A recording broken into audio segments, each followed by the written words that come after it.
ان نمازیوں کے لیے جو اپنی نماز کی حفاظت نہیں کرتے۔ آگے بہت ساری باتیں قرآن کریم ایک کے بعد ایک پھر یعنی پیش کرتا چلا جاتا ہے۔ تو برادران اسلام، میری آپ لوگوں سے یہ گزارش ہے کہ آپ آنکھوں میں آپ کے بینائی ہے، آپ کو دکھائی دیتا ہے، لیکن میں یہ کہوں گا کہ بصیرت کے ہم نابینا بنے ہوئے ہیں۔ اگر اس طریقے کی شخصیت لے کر ہم کسی ایسی سوسائٹی میں چلے جائیں جہاں پر تہذیب اور تمدن کے اعتبار سے وہ اعلیٰ تہذیب اور تمدن کے اعتبار سے وہ اعلیٰ رکھے، اور اس طریقے کی اگر ہم حرکات کریں تو وہ ہمیں انسان کے چہرے میں وہ ہمیں اس طریقے سے لیں گے کہ یہ انسان یعنی یہ کوئی انسان نہیں بلکہ یہ حیوان ہے۔ تو ہم اس طریقے کی اپنی شخصیت کو کب تک بنا کر رکھیں گے؟ تو اس طرح بصیرت والے اشخاص ہمارے اعمال کو دیکھ کر ہماری تشخیص کر دیں گے کہ یہ کیسی پرسنالٹی، یہ کیسے انسان ہیں جن کے یہاں پر ایک سوسائٹی میں جن کو زندگی گزارنے کا سلیقہ طریقہ نہیں آتا ہے۔ جہاں آتے ہیں کچھ عورتوں کو دیکھتے ہیں، لڑکیوں کو دیکھتے ہیں یا سوسائٹی کو دیکھتے ہیں تو شرم و حیا کا لباس اتار کر ننگے ہو جاتے ہیں۔ اس طریقے سے اپنے ننگے پن کا اظہار کر دیتے ہیں۔ ہاں یہ بات اور ہے کہ جہاں کہیں پر بھی ہم یہ عمل کرتے ہیں وہ بے بصیرت انسان، نابینا انسان ہے، ان کے اندر یہ صلاحیت موجود نہیں ہے کہ اچھے برے کی تشخیص کرے، پہچانے۔ اسی لیے یا یہ کہیے کہ وہ بھی ننگے ہیں، اسی لیے وہ یہ نہیں جانتے کہ ہمارے اعمال کیا ہے، ہمارے اخلاق کیا ہے، ایک سوسائٹی میں ہمارا کردار کیا ہے، وہ ان تمام چیزوں کی تشخیص نہیں کر سکتے ہیں۔ تو برادران اسلام، میری بار بار آپ لوگوں سے یہ گزارش رہتی ہے کہ اپنی نمازوں کو بچانے کی پوری کوشش کیجیے۔ اگر نمازوں کو نہیں بچائیں گے، جیسا پہلے میں نے آپ کے سامنے بات رکھی کہ کوئی بیٹا یا بیٹی، کوئی رشتہ دار یہ کہے کہ ہمارے ابا جان تو 5 وقت کے نمازی ہیں، انہوں نے 3-4 حج بھی کر لیے، انہوں نے عمرے بھی کر لیے، فلاح وہ بہبود کے کام بھی یہ انجام دیتے ہیں، لیکن بچوں کو اس بات کا پتہ نہیں کہ والدین نے یہ کام کاج تو کیے، ان کی اندر کی شخصیت کیا ہے، اور اس اندر کی شخصیت کے بارے میں سوائے اللہ کے کوئی نہیں جانتا ہے۔ تو یہ اندر کی شخصیت جو ہے انسان کی، وہ شخصیت اچھی ہونی چاہیے، اس شخصیت کی انسان کو حفاظت کرنی چاہیے۔ دیکھیے ایک دن ایسا بھی آنے والا ہے جس دن کے بارے میں آپ بار بار بچپن سے یہ سنتے آتے ہیں کہ قیامت کا ایک ایسا دن آئے گا کہ اللہ رب العالمین لوگوں کو خبروں سے ننگے اٹھائیں گے، سارے کے سارے لوگ میدان محشر میں ننگے رہیں گے۔ ہاں ننگے رہیں گے، لیکن وہ ننگا پن کیا ہوگا اس کی حقیقت پر آپ ذرا غور کیجئے کہ انسان اس دنیا کے اندر اپنے عیبوں پر، اپنی نیت اور ارادے پر ایک اچھا لباس ڈال کر اس کا ستر کر لیتا ہے، اس کی شخصیت بڑی بری ہوتی ہے، نگاہوں سے آوارگی کرتا ہے اور یعنی بد اخلاقی کے مظاہرے کرتا ہے، اور اس کے لیے کئی باتیں، اچھی باتیں بنا کر لوگوں کو منا بھی لیتا ہے کہ میں اچھی شخصیت ہوں، اور ہماری سوسائٹی کا معیار بھی یہی ہے، ہم کہتے بھی یہی ہیں کہ ایک انسان کو 5 وقت مسجد کو آتا اور جاتا دیکھو تو اس کے جنتی ہونے کی گواہی دے دو، حدیث اللہ کے نبی کی کہہ دیتے۔ لیکن ہم ہر چیز کو اللہ کے نبی نے کس صحابی کے سامنے کہا، کس وقت میں کہا، مکان کیا تھا، وقت کیا تھا، محل کیا تھا، کس لیے کہا تھا، کس وقت میں کہا تھا، کیسی سوسائٹی میں کہا تھا، سوسائٹی میں اس طریقے کا فحش تھا یا نہیں تھا، ان کے اخلاق کس طریقے کے تھے، کیوں اللہ کے نبی نے یہ باتیں کہی تھی، یہ ساری چیزوں کو نہیں لے کر ہم اپنے اوپر یہ ساری باتیں لے لیتے، ایسا ہرگز نہیں ہے۔ تو ہم یہی کہتے ہیں کہ ایک انسان کو 5 وقت مسجد کو آتا اور جاتا دیکھو تو اس کے جنتی ہونے کی گواہی دے ڈالو، ایسا ہرگز نہیں ہے۔ آپ اگر قرآن کے معیار سے لوگوں کو پرکھنے لگیں گے، قرآن کے معیار پر رکھ کر لوگوں کو اگر آپ دیکھنے لگیں گے، قرآن کی نگاہوں سے لوگوں کو اگر آپ دیکھیں گے تو آپ کو پتہ چلے گا کہ اللہ رب العالمین ان تمام باتوں کو نہیں مانتے۔ اب یہاں پر آپ دیکھیے کہ جو بات میں آپ کے سامنے پیش کرنے کے لیے جا رہا ہوں وہ یہ کہ قیامت کے دن سارے کے سارے انسان ننگے اٹھائے جائیں گے۔ اسی لیے تو اس دن کو یوم فرار کہا جاتا ہے، جیسے قرآن کریم میں وہ آیتیں آپ کو ملتی ہیں، یوم یفر المرء من اخیہ وامہ وابیہ وصاحبتہ وبنیہ، کہ اس دن انسان اپنے ماں باپ کو دیکھ کر بھاگے گا، اپنے بیوی بچوں کو دیکھ کر بھاگے گا، اپنے دوست و احباب بھائیوں کو دیکھ کر ان سے دور بھاگے گا۔ کیوں دور بھاگے گا انسان؟ وہ اس لیے کہ اس دنیا کے اندر جو یعنی بینائی والے تھے اور بصیرت کے نابینا تھے، انہیں اللہ رب العالمین کل قیامت کے دن بصیرت کی بینائی عطا کریں گے، اور اللہ رب العالمین ان کی اندر کی شخصیتوں کو لوگوں کے سامنے ننگا کر دیں گے، ان کے جسموں سے کپڑے اتار دیں گے۔ اللہ رب العالمین باپ اپنی بیٹی بیوی بچوں کو دیکھ کر اس لیے بھاگے گا کہ میری نگاہیں جو سوسائٹی کے اندر آوارگی کرتی تھی، میں نمازی تو تھا لیکن بے روح نمازیں پڑھتا تھا، میں نمازی تو تھا، اس میں کوئی مقصد، اس میں زندگی نام کی کوئی چیز نہیں تھی، وہ اس شرم سے اپنے بیوی بچوں کے سامنے سے بھاگے گا کہ میری آج شخصیت ان کے سامنے ننگی ہو چکی ہے۔ ایک بھائی اپنے بھائیوں سے یہی دیکھ کر بھاگے گا۔ تو اب اس کے اندر آپ اچھے برے سب کو لے لیجئے، اس سے میری مراد علماء کو، حفاظ کو، ہر قسم کے آدمی کو لے لیجئے جو اپنی شخصیت کو بچانے کے لیے بعض چیزوں کا سہارا لیتا ہے۔ یہ سارے کے سارے جنہوں نے اپنی نگاہوں کو آوارگی سے نہیں بچایا، اپنی زبان کو بےہودہ قسم کی باتوں سے نہیں بچایا، گندی باتوں سے انہوں نے حفاظت نہیں کی، بس ماحول جس طرف ان کو لے کر جاتا ہے، جس طریقے سے کچرا ہوتا ہے، دھول ہوتی ہے، یا ریگستان کی ریت ہوتی ہے، تیز ہوا یا طوفان انہیں جس طرف لے جانا چاہتا ہے وہ اس طرف نکل کر چلے جاتے ہیں۔ ٹھیک اسی طریقے سے ماحول کا سیلاب، ماحول کا طوفان ہمیں جس طرف لے کر جانا چاہتا تھا ہم نکل کر اس طرف چلے جاتے تھے، ہم اللہ رب العالمین کے راستے کو نہیں دیکھتے تھے۔ تو اللہ رب العالمین انہیں کل قیامت کے دن ساری انسانیت کے سامنے ننگا کر دیں گے، اور یہ اس ننگے پن کو دیکھ کر لوگوں سے دور بھاگنا شروع کریں گے۔ ایسا نہیں ہے کہ ہر شخص ایک دوسرے سے دور بھاگے گا، یعنی ہم یہ سمجھتے ہیں کہ ہر شخص ایک دوسرے سے دور بھاگے گا، یعنی باپ بیٹے سے بھاگے گا، شوہر بیوی سے بھاگے گا، بھائی بھائی سے بھاگے گا، دوست سے بھاگے گا۔ ایسا نہیں ہے۔ قرآن کریم اگر آپ دیکھیں گے تو آپ کو پتا چلے گا، اللہ تعالیٰ فرماتے ہیں فَأَمَّا مَنْ أُوتِيَ كِتَابَهُ بِيَمِينِهِ، جس کا نامہ اعمال اس کے دائیں ہاتھ میں دیا گیا، فَسَوْفَ يُحَاسَبُ حِسَابًا يَسِيرًا، اس کا حساب و کتاب تو آسان لیا جائے گا، وَيَنْقَلِبُ إِلَىٰ أَهْلِهِ مَسْرُورًا، وہ خوشی اپنے اہل و عیال بیوی بچوں ماں باپ کے پاس جائے گا اور کہے گا کہ دیکھو میرا نامہ اعمال میرے داگنے ہاتھ میں دیا گیا۔ یہ کیوں بھاگے؟ اس نے حفاظت کی ہے اپنے اعمال کی، اس نے اپنے آپ کو فحش بری چیزوں سے، یہ ساری چیزوں سے اس نے اپنے آپ کو بچایا ہے، تو یہ اس طریقے سے نہیں بھاگے گا۔ تو برادران اسلام، اپنے اعمال کی حفاظت ہمیں اس دنیا کے اندر کرنی چاہیے۔ یہ جو دنیا کا ننگا پن ہے، یہ نگاہوں کا ننگا پن ہے، یہ زبان کا ننگا پن ہے، یہ سوء اخلاق کا ننگا پن ہے، اس سے اجتناب کرے بغیر ہم جنت کو، اللہ کی رضا کو ہرگز حاصل نہیں کر سکتے۔ یہ تو چند باتیں تھیں، لیکن ایک اور آیت مجھے یاد آئی جب بینا نابینا کی بات آئی، تو آپ دیکھیے قرآن کریم سورہ بنی اسرائیل میں ایک آیت آپ کو ملتی ہے۔ اللہ تعالیٰ فرماتے ہیں وَمَنْ كَانَ فِي هَٰذِهِ اعمى فهو في الآخرة اعمى، کہ جو اس دنیا کے اندر اندھا بنا رہا۔ قرآن کی صرف عربی میں تلاوت ہے، اس میں نہ تدبر ہے، تفکر ہے، غور و فکر ہے، اس کو جاننے کی کوئی کوشش نہیں ہے۔ عربی میں تلاوت کرے سارا ثواب حاصل ہو گیا،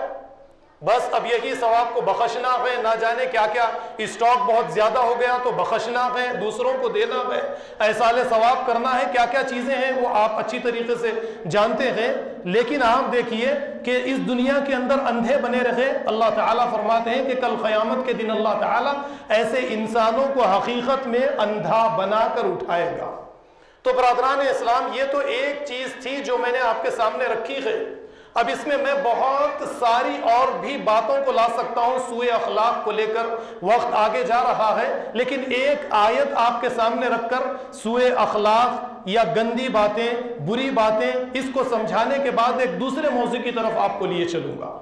دیکھیے، بعض باتیں ہماری سوسائٹی میں مرد حضرات یا عورتیں بھی بعض پوشیدہ باتوں کو کر کے اس کے اندر فخر محسوس کرتی ہیں۔ قرآن کریم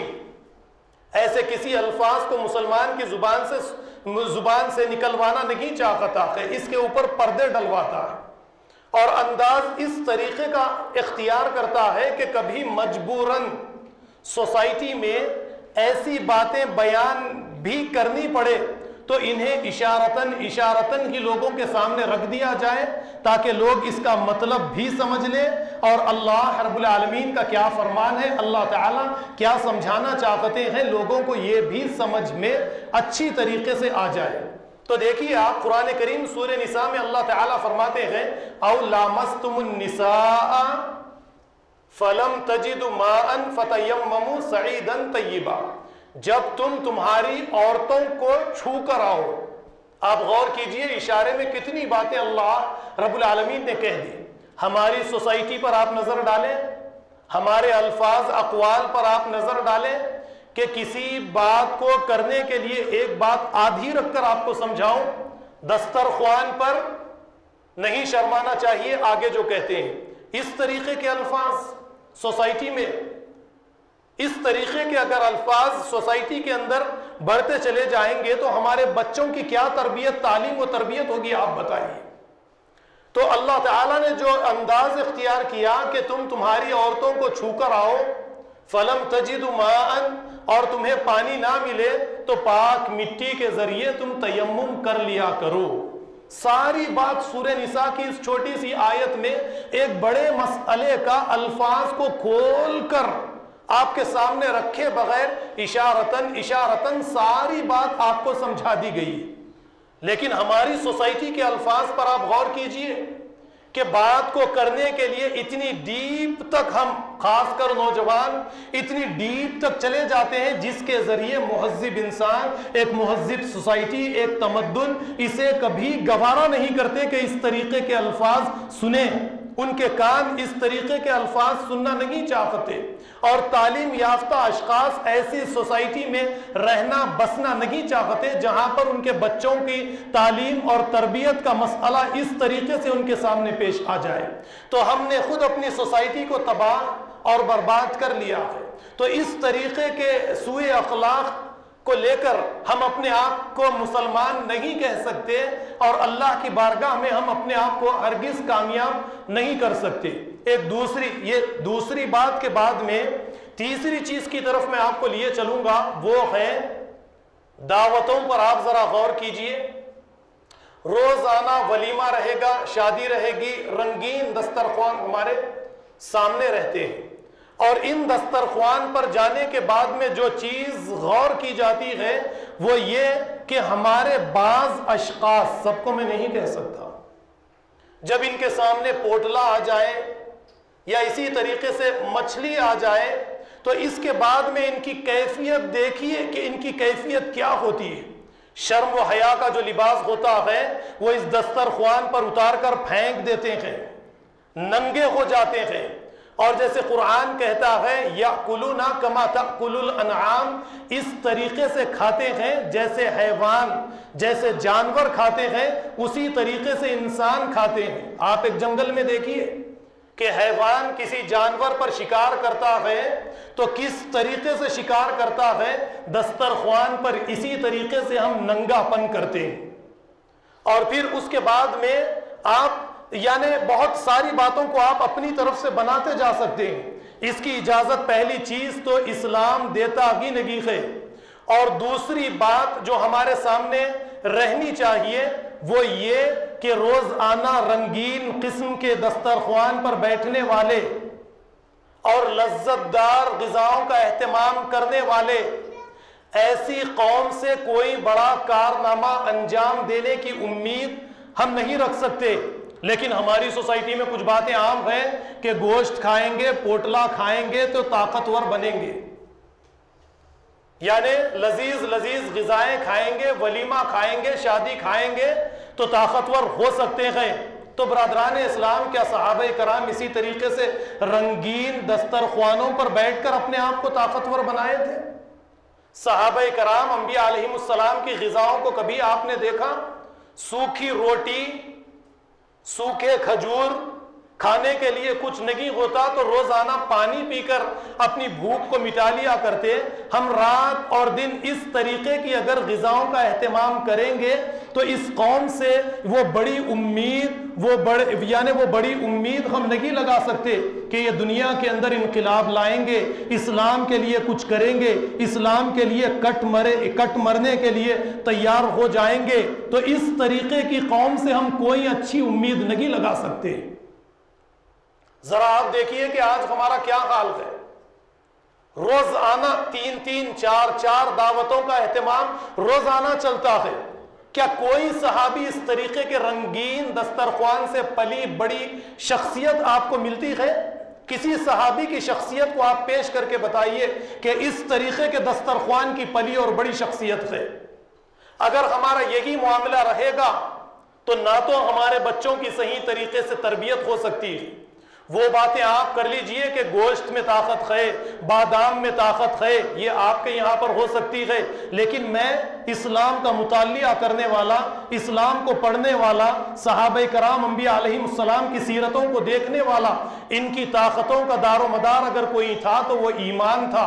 ان کی طاقت کا دار و مدار اگر کوئی چیز تھی تو وہ قرآن حکیم تھی۔ ہماری طاقت کا دار و مدار نہ جانے کھانے کچن سے، مطبخ سے ہماری طاقتوں کا دار و مدار، دیگوں سے ہماری طاقتوں کا دار و مدار، اور جب کبھی کھانے کے لیے جاتے ہیں تو اس طریقے سے جاتے ہیں جس طریقے سے جانور اپنی حیوانیت کو پیش کرتا ہے، ٹھیک اسی طریقے سے دسترخوان پر ڈشوں کے اوپر اسی طریقے سے ہم ٹوٹ پڑتے ہیں۔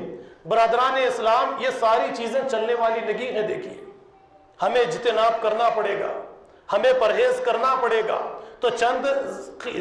چند باتیں جو میں نے اوریانیت سے متعلق آپ کے سامنے پیش کی ہیں، اسے اپنے سامنے رکھیے، اپنی اصلاح کرنے کی کوشش کیجئے۔ اللہ تعالیٰ نے جو خطبہ مسنونہ کے بعد میں نے آیت سورہ نور کی آیت نمبر 19 آپ کے سامنے پڑھی تھی، اس میں اللہ نے فرمایا ان الذین یحبون ان تشیع الفاحشۃ فی الذین آمنوا لہم عذاب علیم فی الدنیا والآخرہ واللہ یعلم وانتم لا تعلمون، کہ بے شک جو لوگ اہل ایمان میں، مسلمانوں میں بے حیائی پھیلانا چاہتے ہیں، ان کے لیے بڑی خرابی ہے، ایک سخت عذاب ہے، اس دنیا میں بھی اور آخرت میں بھی اللہ تعالیٰ جانتے ہیں اور تم نہیں جانتے۔ تو برادران اسلام، یہ چند ضروری باتیں میں نے آج کے اس خطبہ جمعہ کے موقع پر آپ کے سامنے پیش کرنے کی کوشش کی ہے۔ اور ایک ضروری اعلان یہ ہے کہ جموں کشمیر سے ہماری مسجد میں مسجد کی تعمیر کے سلسلے میں ایک صاحب تشریف لے کر آئے ہیں۔ میری آپ لوگوں سے گزارش ہے کہ جاتے وقت میں آپ دل کھول کر ان کا تعاون کیجئے۔ دوسرا اعلان یہ ہے کہ آپ اچھی طریقے سے جانتے ہیں کہ کسانوں کا ایک بڑا مسئلہ ہمارے ہندوستان میں چل رہا ہے۔ تو اسی کو مد نظر رکھتے ہوئے کچھ نوجوانوں نے اس بات کا ارادہ کیا کہ جس طریقے سے NRC-CAA کے خلاف ہم نے اس مسجد سے کچھ 5 منٹ 10 منٹ کے لیے احتجاج کیا تھا، ٹھیک اسی طریقے سے مسجد کے باہر کسانوں کا ساتھ دینے کے لیے احتجاج کریں گے۔ تو میری آپ لوگوں سے گزارش ہے کہ 5 سے 10 منٹ کے لیے مسجد کے باہر کسانوں کا ساتھ دینے کے لیے ہم احتجاج کریں گے۔ آپ اس میں شریک ہو کر یہاں سے چلے جائیں۔ وآخر الدعوانا ان الحمد للہ رب العالمین۔